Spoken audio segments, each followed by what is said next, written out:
जय भीम। साथियों, मैं हमेशा अपने भाषण से पहले पूरी तैयारी करके आता हूँ, पर आज के लिए मैंने कुछ लिखा नहीं। आज के लिए मैंने सिर्फ मान्यवर साहब के बारे में पढ़ा, उनके बारे में जानने की और ज़्यादा कोशिश करी और उनकी जो सोच, उनके जो तौर तरीके, उनकी जो नीतियाँ थी, उनको समझने की कोशिश करी और आज के समय में उन नीतियों को किस तरह से हम अपनाकर, इस्तेमाल कर उनके इस मिशन और मूवमेंट को एक नई ऊंचाइयों तक पहुंचाने का काम कर सकते हैं, वो मैंने समझने की कोशिश करी। साथियों, मुझे जानकर हैरानी हुई कि जब मान्यवर साहब छोटे थे तो उनको पहले एक सरकारी स्कूल में उनका दाखिला कराया गया और वहाँ पे उन्होंने पहली बार ये जातिवाद, ये कास्टिज़म फेस किया कि जब छोटी जात जिसे कहते हैं SC ST OBC, उनके लिए पीने का पानी पीने का घड़ा अलग था और ऊंची जातों का अलग था। मान्यवर साहब ने शायद पहली बार वो जातिवादी मानसिकता जो समाज में इस कदर थी, उन्होंने वो पहली बार फेस करी। परंतु जैसे जैसे उनका एजुकेशन करियर बढ़ता चला गया, वो इन चीज़ों से थोड़ा सा दूर होते गए। मान्यवर साहब कभी राजनीति में आना नहीं चाहते थे, ये मैंने सुना। परंतु जब वो DRDO में एक साइंटिस्ट की पोजीशन पे थे तो उनके ऑफिस में ज्योतिबा फूले जी की जयंती पर जो छुट्टी दी जाती थी वो कैंसिल कर दी गई और उसके लिए उनके साथियों ने आवाज़ उठाई, जिसके चलते वो छुट्टी रिस्टोर कर दी गई। परंतु इस इंसिडेंट ने मान्यवर साहब को एक राजनीतिक रास्ते पे ले आए कि जो आज भारत में बाबा साहब के बाद दूसरे सबसे बड़े दलितों के, शोषितों, वंचितों के सबसे बड़े नेता और मसीहा बन गए। साथियों, वो शख्सियत जिसने अपना पूरा जीवन, अपना पूरा परिवार इस बहुजन समाज के लिए त्याग दिया, आज हम उनके कुछ दिए हुए नारों को समझने की कोशिश करेंगे और उनको एक युवा के नज़रिए से एक 2023 में शायद समझाने की मैं कोशिश करूंगा। साथियों, मान्यवर साहब ने अपना पूरा जीवन, अपना पूरा राजनीतिक जीवन इस बाबा साहब की दी हुई लाइनों पर आधार किया। बाबा साहब ने कहा, शिक्षित बनो, संगठित बनो व संघर्ष करो। बाबा साहब ने ये लाइन दी और मान्यवर साहब, आप सब जानते हैं, एक साइंटिस्ट की पोजीशन पे थे। उन्होंने पहले देश के कोने कोने में साइकिल से चलकर हमारे सोती हुई कौम को जगाने का काम किया। उन्होंने पहले तो बाबा साहब और हमारे महापुरुषों के बारे में बताने का काम किया। तो पहले तो उन्होंने ऐसे शिक्षित किया, उसके बाद जब उन्होंने इस कौम को हमारे महापुरुषों के बारे में बताया, उनके संघर्षों के बारे में बताया, तो मान्यवर साहब ने फिर संगठित करने का काम किया। उन्होंने DS4 और बामसेफ बनाने का काम किया, जिसके तहत उन्होंने सर्व समाज में से गरीबों, कमज़ोरों, दलितों, पिछड़ों को संगठित करने का काम किया।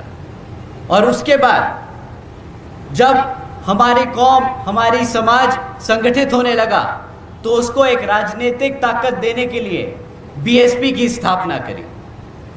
तो साथियों, इसी क्रम में उन्होंने अपनी कौम को और जागरूक करने के लिए एक किताब लिखी थी, चमचा युग।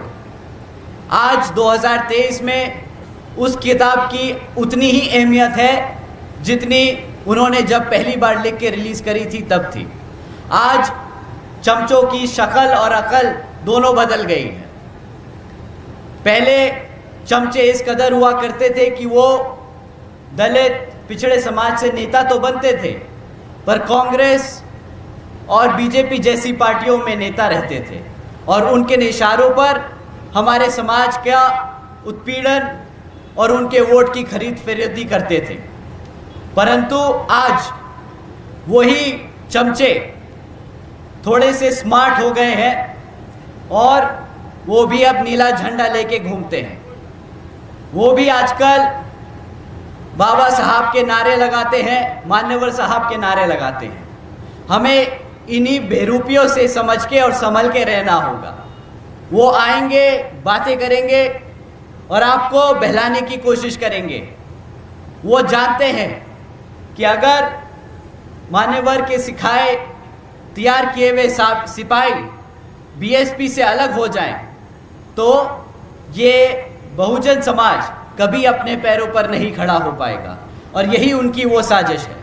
तो साथियों, जो चमचा युग एक युवा आज की युवा के नज़र से देखे तो वो बहरूपियों की तरह नीले झंडे के बैनर के नीचे ही बैठा है। हमें उनसे बेहद सतर्क रहना होगा। साथियों, इसी क्रम में कांशीराम जी ने, मान्यवर साहब श्री कांशीराम जी ने एक नारा दिया, जिसकी जितनी संख्या भारी उसकी उतनी हिस्सेदारी। मैं एक बार और दोहराऊंगा, इस बार आप दोहराएंगे, जिसकी जितनी संख्या भारी उसकी इतनी हिस्सेदारी। साथियों, मान्यवर साहब ने जब ये नारा दिया तब उन्होंने 85 और 15% का कॉन्सेप्ट दिया था कि 85% वो समाज है जिस पे वो 15% समाज राज करता है। परंतु साथियों, जैसे जैसे हम आज आगे बढ़ते चले गए, बीएसपी ने अपनी 4 बार सरकार बनाई यूपी में। उसके बाद ये संख्या आज की डेट में 2023 में अगर एक युवा की नज़र से देखे तो 95 और 5% रह गई है। 95 और 5। साथियों, 95% में हम कौन कौन आते हैं? दलित, पिछड़ा वर्ग, ओबीसी, अल्पसंख्यक समाज। अब इसके साथ साथ अपर कास्ट में से गरीब, कमज़ोर और दबे कुचले सारे लोग अब बहुजन समाज के हिस्सा हो चुके हैं। और साथियों, वो 5% में वो मनुवादी सोच रखने वाले बाहुबली जो पीढ़ियों से राज करते आए हैं हमारे समाज पर, वो 5% में आके आज शामिल हो चुके हैं। तो मान्यवर साहब का ये नारा कि जिसकी जितनी संख्या भारी उसकी उतनी हिस्सेदारी आज भी उतनी ही अहमियत रखता है जितनी तब रखता था जब मान्यवर साहब ने पहली बार ये नारा दिया था। तो साथियों, इसी नारे को याद करते हुए हमें आज के ज़माने में समझना होगा कि किस तरह हम भाईचारे के आधार पर सर्व समाज में से कमज़ोरों, गरीबों और पिछड़े समाज को अपने बहुजन समाज में जोड़कर आगे बढ़ने का काम करें, ताकि आने वाले लोकसभा आम चुनाव में हम यहाँ पर राजनीतिक ताकत बनकर अपने सर्व समाज में से कमज़ोरों, गरीबों और पिछड़े समाजों का उत्थान और उनकी मदद कर सकें। साथियों, दूसरा नारा जो मान्यवर साहब ने दिया, जो हमें आज बहुत दिल से छूता है, मान्यवर साहब ने कहा, वोट से लेंगे सीएम पीएम, आरक्षण से लेंगे एसपीडीएम। एक बार आप मेरे साथ दोहराइएगा, वोट से लेंगे सीएम पीएम, आरक्षण से लेंगे एसपीडीएम। साथियों, आपका 1 वोट 1 मैन 1 वोट का जो अधिकार है वो बाबा साहब ने दिया और उसका सही फायदा, उसकी अहमियत मान्यवर साहब ने हमें दिलाई।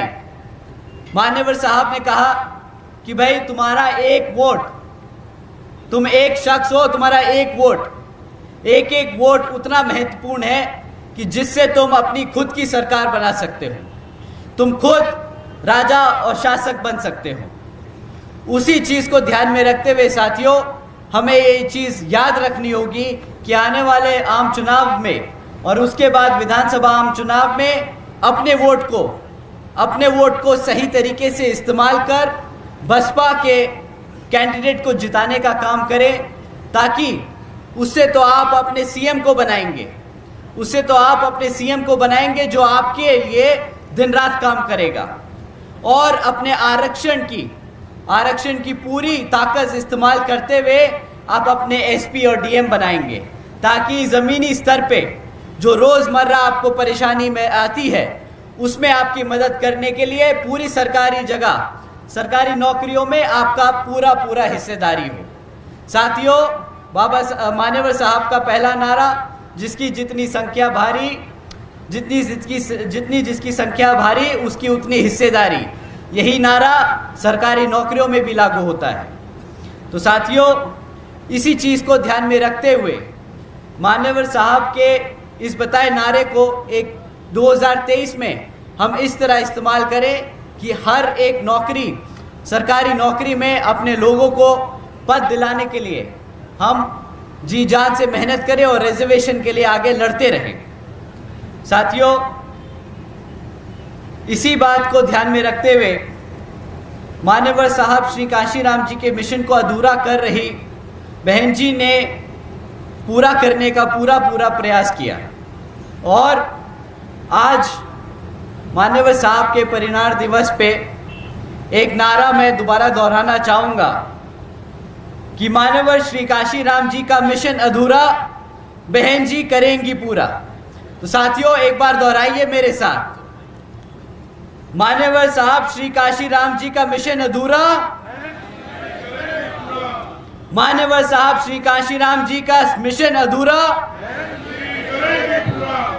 साथियों, इस नारे से हमने 2023 में स्पेशली युवा साथियों ने ये ठाना है कि बहन जी के इस मिशन में, मान्यवर साहब के मिशन को पूरा करने के लिए जो बहन जी अपना दिन रात एक कर रही हैं, अब हमारे युवा साथी भी अपना कमर कस के इस मिशन में पूरा साथ देंगे और बहन जी का हाथ मजबूत करने की पूरी कोशिश करेंगे। तो साथियों, यहाँ बैठे जितने भी युवा साथी हैं, एक बार जोर से नारा लगाएं, जय भीम। यहाँ तो सबने जय भीम जय भारत कर दिया, यहाँ पे सभी युवा हैं। मैंने दिल से युवा नहीं कहा, उम्र से युवा कहा। मुझे मालूम है कि आप सब दिल से आज भी उतने ही युवा हैं जितने छोटी उम्र के आपके बच्चे हैं। तो एक बार युवा साथी, जय भीम। साथियों, इन्हीं कुछ कामों के ध्यान में रखकर बहन जी ने कई बार मान्यवर साहब श्री कांशीराम जी के कामों को, उनके संघर्षों को ध्यान में रखते हुए मान्यवर साहब श्री कांशीराम जी को भारत रत्न की उपाधि से सम्मानित करने के लिए कई बार मांग रखी है, और हम आज ये मांग दोबारा दोहराते हैं कि भारत के प्रधानमंत्री जी को, इस समाज के मसीहा को भारत रत्न की उपाधि से सम्मानित करने की दोबारा से विचार करना चाहिए और उनको सम्मानित करना चाहिए। ये बीएसपी की मांग। साथियों, साथ ही साथ अगर आप सब मान्यवर साहब श्री कांशीराम जी को दिल से श्रद्धा और अर्पित करना चाहते हैं, तो आपको भी अब अपने घर से निकलकर अपने बच्चों के साथ उनको भी पार्टी और मिशन मूवमेंट में इन्वॉल्व करने का पूरा कोशिश करना चाहिए, और उनको अब पार्टी और मिशन मूवमेंट पे हर स्तर पे, हर कमेटी के स्तर पे उन्हें इन्वॉल्व करना चाहिए, उनको पदाधिकारी बनाना चाहिए, ताकि वो भी अब सड़क पर उतरकर हमारे मिशन मूवमेंट के लिए अपना हाथ बटा सकें और मान्यवर साहब के इस मिशन मूवमेंट को नई ऊंचाइयों तक पहुंचा सके और उनका मिशन पूरा कर सके। एक सोती हुई कौम को जगाकर उसको भारत के प्रधानमंत्री तक की गद्दी पर बैठाने का जो उनका सपना, उनका जो मिशन है, उसको पूरा करने का काम करें। आपसे यही दरखास्त और रिक्वेस्ट करता हूँ। अपनी बात यही समाप्त करते हुए आज यहाँ मौजूद सभी बड़े बुजुर्गों का सम्मान व उनका धन्यवाद और आदर सम्मान करता हूँ। जय भीम, जय भारत।